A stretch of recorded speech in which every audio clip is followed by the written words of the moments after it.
All right, here we go. This is Cinema 4D R25 for people on 3D Studio Max from long ago, ages ago, all the way up to 2021 or 2022. Using Arnold renderer, sort of in both. This is how you do it in here. This is exciting. I really love the simplicity of motion graphics in Cinema 4D. But then I noticed 3D Studio Max in text, etc. has similar things. So let's take a look at what's going on. I've got my 50-inch here, 4K, 39 display here for OBS and other things, 4K, and some output over here for display of different things you'll see in here. A little bit over here, you can see where things are going in here so you can see what I'm saying. Not as important. So let's start off. I did this gold VIP system right here, and you use your middle mouse wheel to left click in a view to go in and out. Super similar. You can see what's going on. Middle mouse wheel, again, brings you into a top view, front view, left view. So, again, left, left, left, left, middle mouse wheel anywhere in the position, and it's going to detect that where you are. It's nice. Let's use Alt and the left mouse wheel, see what happens, rotation. Alt middle wheel, translation. Alt right, sort of like trucking translation. So you got that graphic design, 3D animation like that. Now let's take a look at what's happening here. Over here, if I press play on the IPR, interactive renderer, you'll see nice little display there. So let's go up to scale, just slow down the computer, 100%. All right, so it actually can show me in a quick, kind of like a ray casting, almost ray tracing kind of way what's going on. And I've got two lights. You can see that in the manager on the upper right side, where there's two Arnold lights. All right, then around here somewhere should be an Arnold light manager. So here is very similar to 3D Studio Max's layered display of them. So in here, I'll bring this over here and show you that you can mute it out, one or two lights. So it's important to remember that. Then you can do the exposure value, the intensity, etc. And you can play around with that, like scrolling it back and forth to see what the result is, etc. You get the idea. So we're going to bring that back up to 5. All right, I had it at 7.5, but 5's fine right now. It goes up to 15, then you've got your intensity values, etc. It'll really show you a difference about what's going on. You can learn about that on your own and have fun. There's a lot of different things, including the size of the lights. So if we look at the size of the lights, it'll start at 800 by 800. It really pops, and it's more the size of the actual text itself. Again, properties over here, width, height. All right, so you get a little bit more what's going on. You can multiply these things, etc. So let's stop here, select everything, and maybe do a perspective view, Shift R to render. Interesting note, PBR materials only render out as silver, but if I did a standard material, create materials, and I go to right here, PBR or new standard material. A standard material, if I made it, say, blue, and then I took that material and I took the width, the fall off, type specular, let's go down to say Beckman, right? It's really reflective. So the roughness, like you'd see in a cup, the roughness of this aluminum, this roughness is about 70 some odd %, etc. Reflection strength, we'll do a little bit on there, not too much. And reflection brightness, specular, but that's global, right? Just keep that as that. Now let's drop this from here, or in here, on to the manager. If we see null Arnold, there's the mode text right there. Look at that. And let's press play after we render. There you go. Why is it gold if I made blue? Because one of these lights, I played a little game and I made it orange. What if I made the light blue? Nothing's happening. You have to say, okay, it is interactive, but you need to give it a chance. All right, so you get the idea. So I'll select all this, delete it, start from scratch. You can go up here to splines, and you can make the text itself. All right? There's text, and it's hanging down. What's going on? Why is it going up? Well, I'll show you. here's the text in the perspective that we were going to work on. Instead, we want to work in the perspective in this way, so we can go to the coordinate system itself, right? We can do X, Y, Z, and whatever rotations you want. You can do orders, X, Y, Z, etc. And you'll see on X, and then you'll have Y, and then you'll have Z. So those are positions, the scales. What about rotation? What about 90 degrees? There you go, look at that. That's it. Or you can just delete it and rebuild it in a different view. I did it in a view where it made it flat. What if I made it in a view here, perspective, and I did another one? Text. There it is. What about this view? Top view.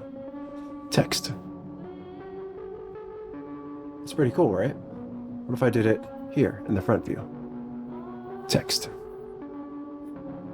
All right. What if I did it on the right side?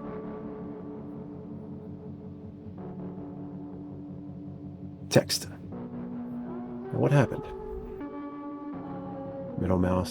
Left mouse wheel and Alt did in all three different angles. It's really cool, right?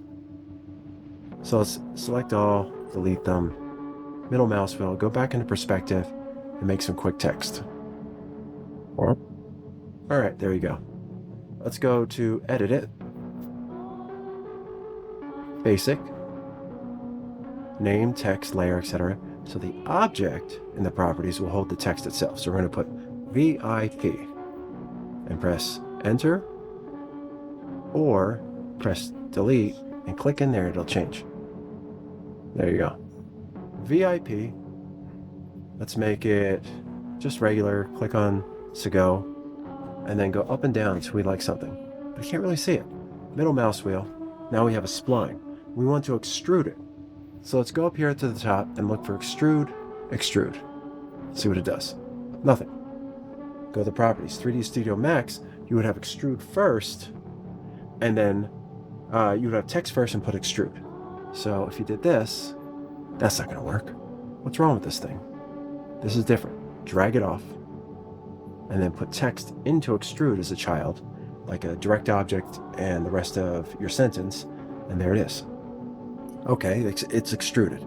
Let's zoom in and take a look, and then we're going to go into the extrude and make it light colored in the manager, and then check in here in basic coordinate object caps, the endings of things. The cap that does the extrusion itself and how much, what angle for the beveling. Like we'd have a bevel here. Small little bevel on a phone, right? Okay. So in the bevel, the size is both bevels. You don't have to do both, you can do singles. And I'm beveling it in, you can see it. But what would be better? Go back into the display and go to, say, hidden line. There you go. I like to have a chisel for metal. So there you go, there's a little bit of a chisel, display, ground. Go back, Alt, move it up, here, come back a little bit, maybe go here. Let's see how that runs. Shift R to render.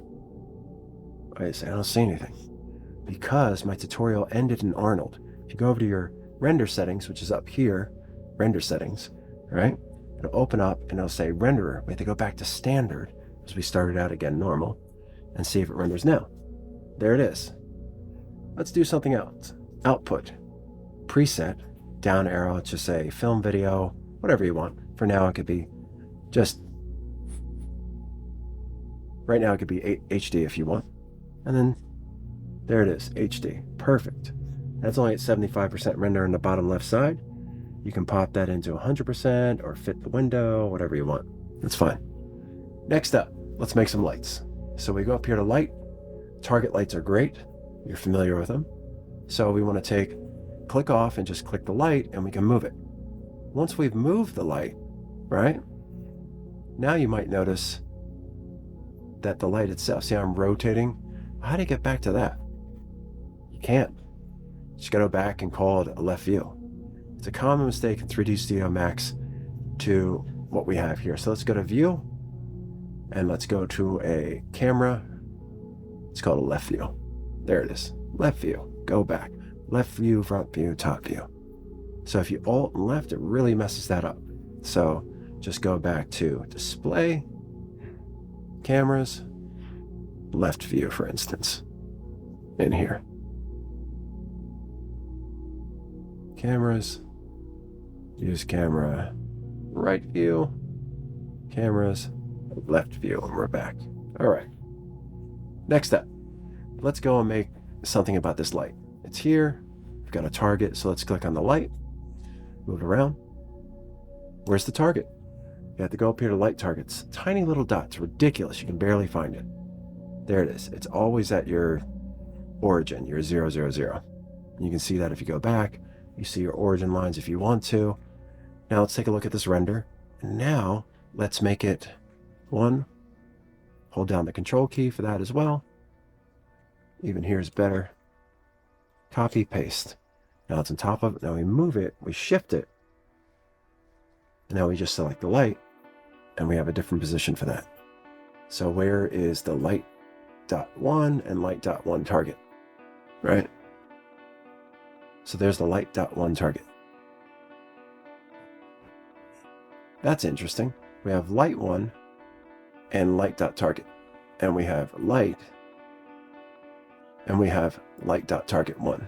That's confusing. So if we just click on that, we can actually rename it if you want object information, right? Say, what's going on? Right click, just double click on it, and we just go target 1, right? So there's target 1. Let's move it around. Let's look back at that light and click on it. There it is. Double click. Light 1.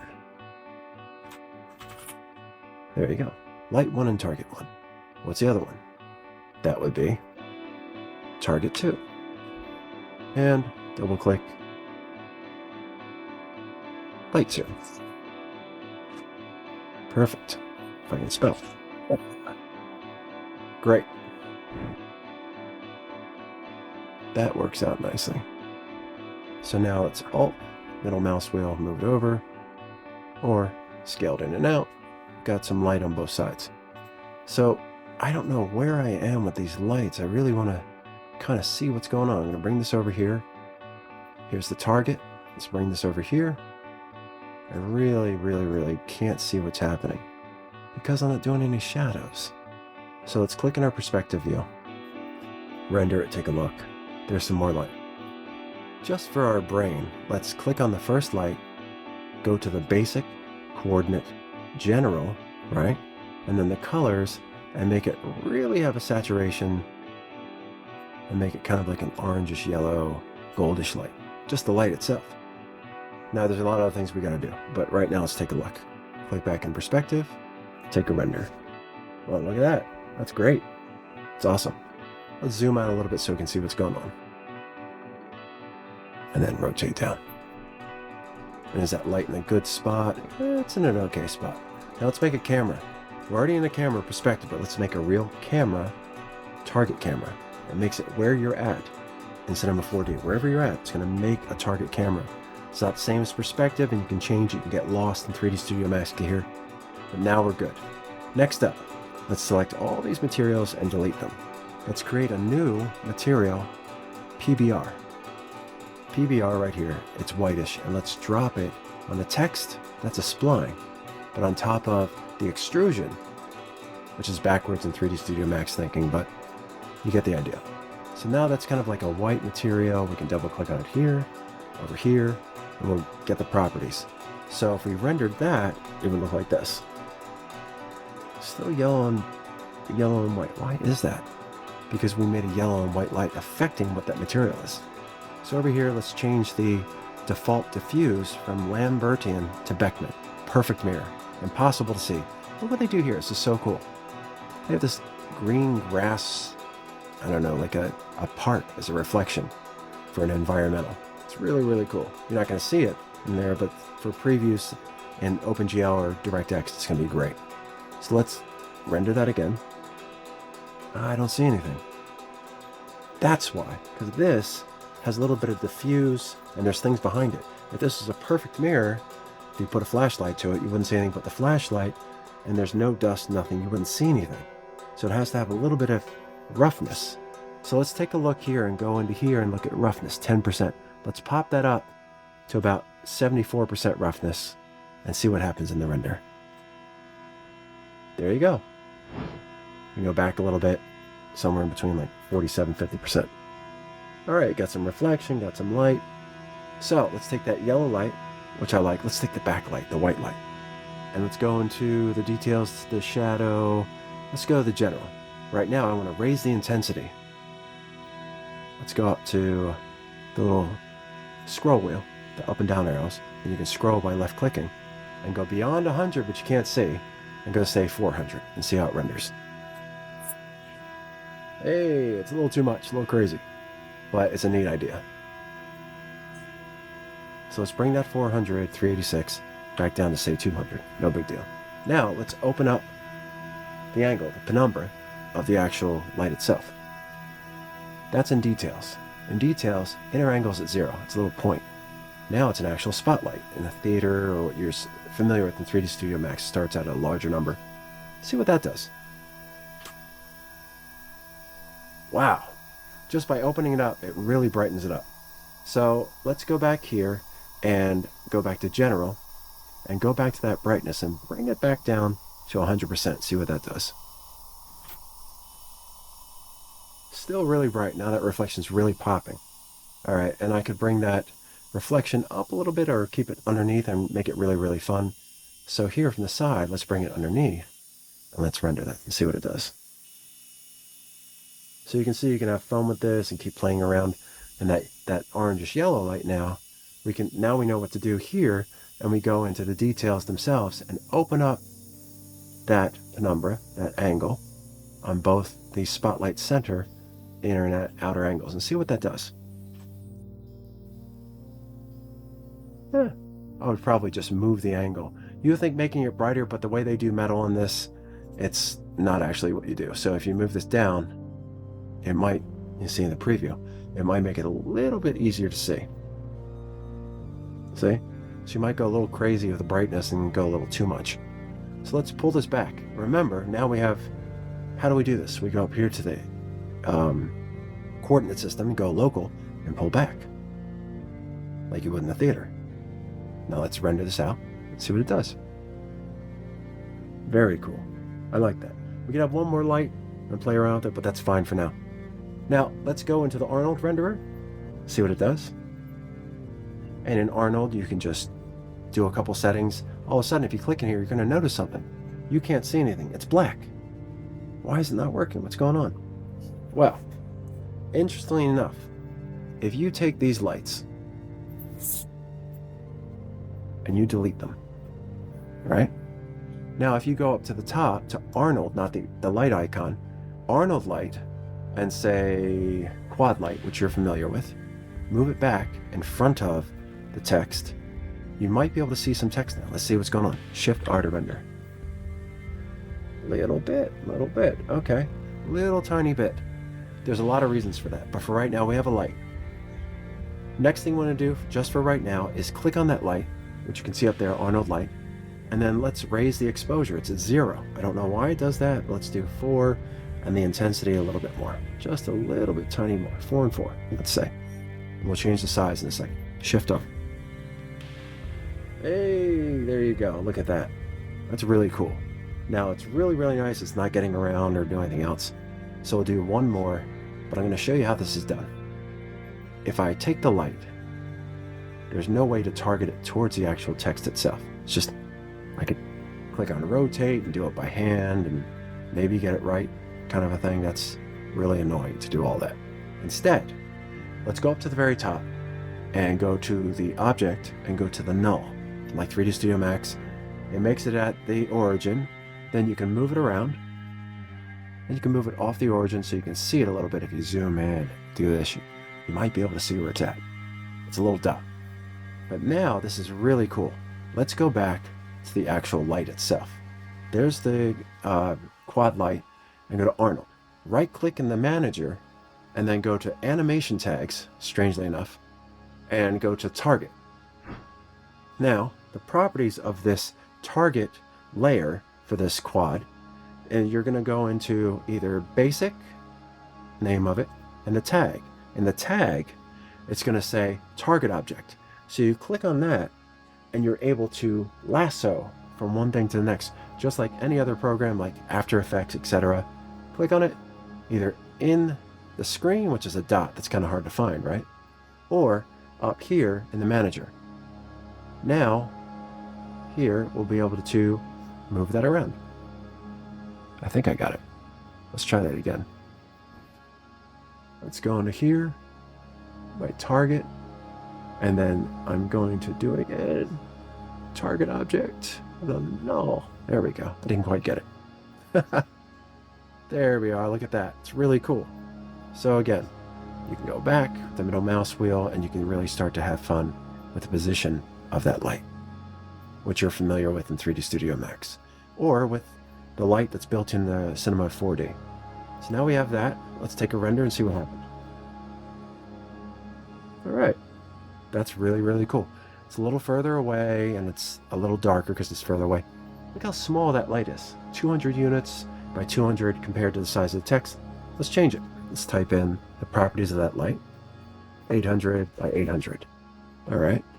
Let's see what happens. Let's see if that renders. Hey, look at that. It's wider. It gives more of a gamut.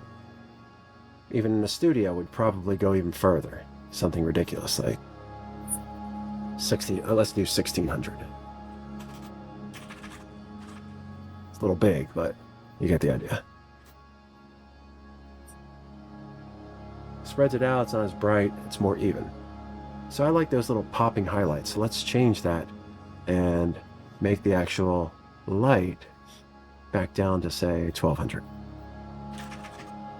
More intense, a little bit smaller. After a while doing this renders a lot. So I'll close this window, but if you open Arnold IPR window, interactive preview, it's a ray trace. If your card can do it, it really speeds it up. So there it is over there. It's at 100%. I could shrink it down a little bit so I could still see it. Let's do scale 75%. Right? Now, if the play button's on, when you render, it turns it to pause.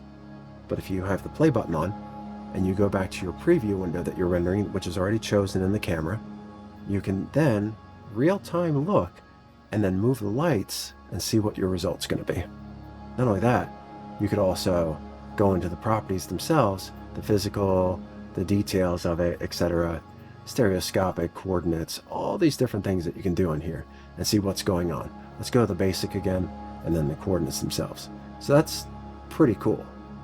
Clicking on the camera. If you click on the light, you'll be able to see the intensity changing, right? And the exposure changing, etc. It's very, very cool. So let's keep it where it's at and let's look at some details of it, right? Coordinate temperature, light, coordinates. There's a lot less and there's already a shadow inside of that. It's already casting shadows. It's already built in. We can turn it off. Let's copy and paste. This gets a little strange. Arnold quad light, right? And let's change it now. Let's give it a new name. Double click. Arnold light 1. And then the null, let's call it, double click it, and call it target _1. What if I use control on both and copy and paste? Now which one's which? I don't know yet. So I'm going to move it in this view over. And let's take a look what happened with the naming structure. It's very strange. You have to get used to it. So there's the light that I did. Arnold _light 1. Now let's get to the target itself. Target 1. What if I move target 1? It works. If I didn't rename it, it doesn't work for some reason. I don't know, but rename it first. Now we click on here and go to Arnold light 1 1. Double click Arnold light 2. And how about its target? Target 1 1. Move it over here. And maybe call that target. Double click. Target _2. Move this over here.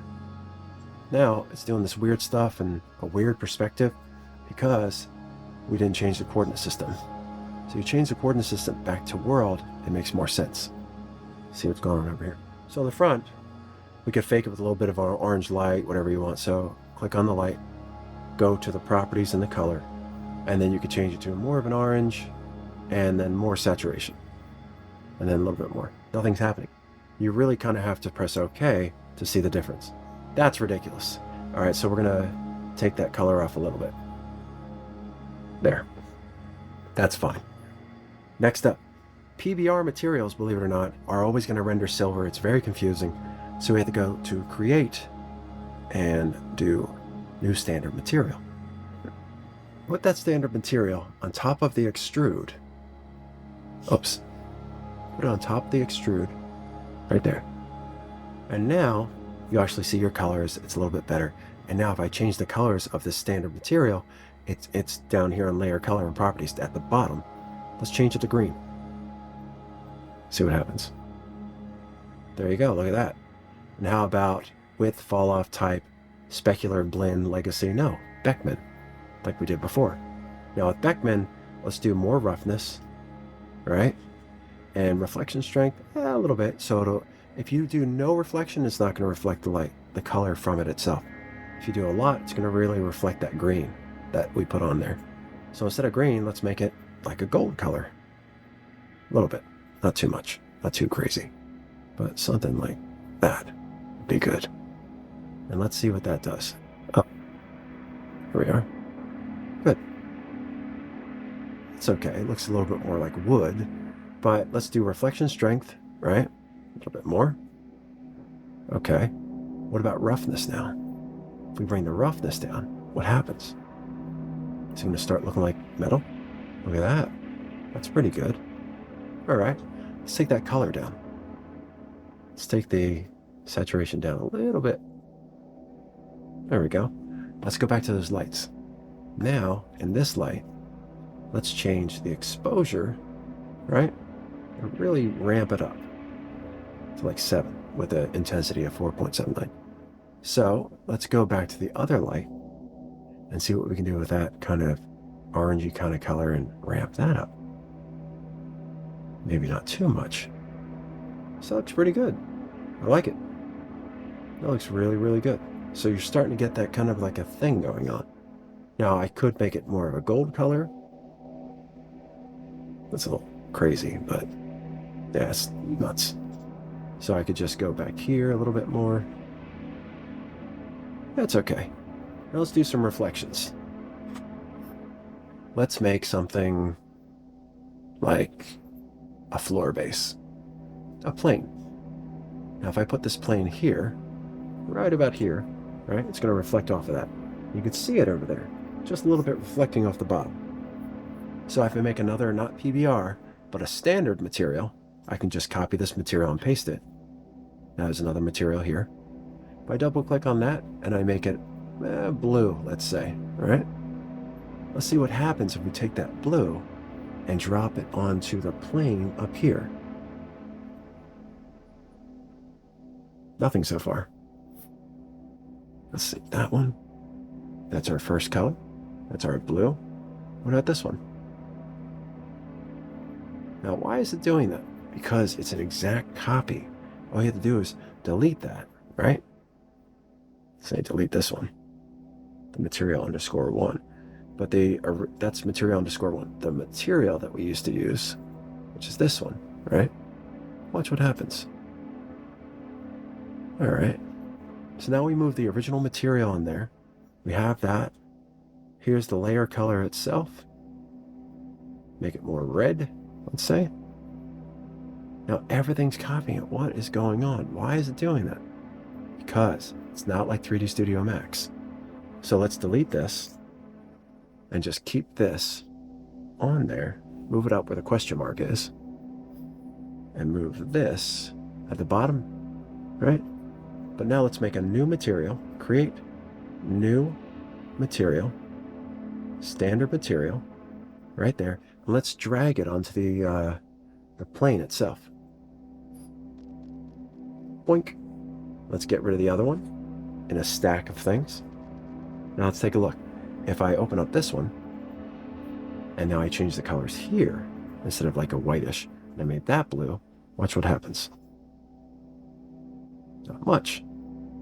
Fall off, width, Not specular, but Beckman. How much roughness? How much reflection of that color? There we go, look at that. Now we've got that. And you will see that there's a little bit of a reflective blue into here. The tiniest bit, but it really is doing it. So it's kind of like giving a little bit of energy to the bottom. It's like another light. So what if we really punch that brightness at 100%? What about illumination? So illumination, polygon light, portal, generate global illumination, get caustics, receive caustics. So how do we do that?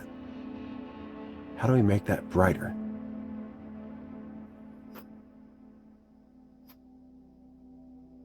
How do we do that? Brightness. So let's raise that brightness up. It shows off on the surface of what it's underneath. That's how you do it. So let's bring that down. As you can see, blue turns into white once you start to do that, but you get the idea. And the saturation go all the way up. Wow, that's crazy, right? That's really crazy. I love that. Looks really, really nice. So let's move that down out of the way in the side view. So it's still there, still reflecting, but if it's going to reflect, it needs to be really, really big, just like the real world. So we go to basic of the actual plane itself. We change the size, maybe to like 2000 or 2000. Look at that. It's really cool. And again, you got to really get it out of the way. Or just like the real world, you probably have to just rotate your view. So it's still there, but you just can't see the plane. And instead of blue, you could probably make it, who knows, like a golden orange or something fun like that. There you go. You can play around with that to the end of time. Do the same thing with the top, then something with the side. Depends on how you want to do it. So let's do that. Let's do one on the top. Let's go create, material, new standard material, and make that white. And when it comes to the type of brightness, I don't know, let's go to brightness 300. Really make it bright, right? And now we're going to make another plane by copy pasting and then moving that plane to the top. Right there. Just the second plane. Moving that to the top. All the way to the top. Right there, just for now. There we are. And the other plane is hiding. So that's right there. We're going to move this material into that by dropping it on or over here. Depends. So you've seen me do it here, but you can also do it visually. It's pretty good. Now we go to the material itself by double clicking, going to the properties. Let's take a look here. Basic, color, reflectance. In reflectance, remember, Beckman. Now we go to reflection strength. A lot. Now what's happening when it comes to this light panel? If you look, that light panel is blocking some of that light, maybe, or that's the point. Just bring it up a little bit higher so it doesn't block anything. You know? Now let's make that brightness, instead of 100%, 300. Layer color. Let's make it higher. Is it doing anything past 100? Sort of. Not really. So let's do reflection strength, or reflection strength nothing. All right? It's pretty cool. Once you've reached a certain point of this attenuation, roughness, there's no roughness in that, there's more reflection. What if there's 100% roughness in this? Right?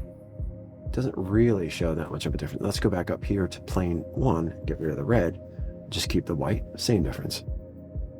And you'll see reference, bump strength, etc. Let's go to illumination, generate UI, GIs. Let's generate caustics, receive caustics, etc. So it should do a pretty good job. Reflectance, brightness 100%. Still stays at 100%. But what we can do is we can do specular strength. So it doesn't really change much. It should, but it doesn't. We can do this. Reflection strength. Not really reflecting light, but the brightness itself, we can put like something like that. So it's actually lighting up the scene. Notice how in this type of material, it's not respecting it in 3D Studio, in Cinema 4D. So let's do a render really quick and see what we got.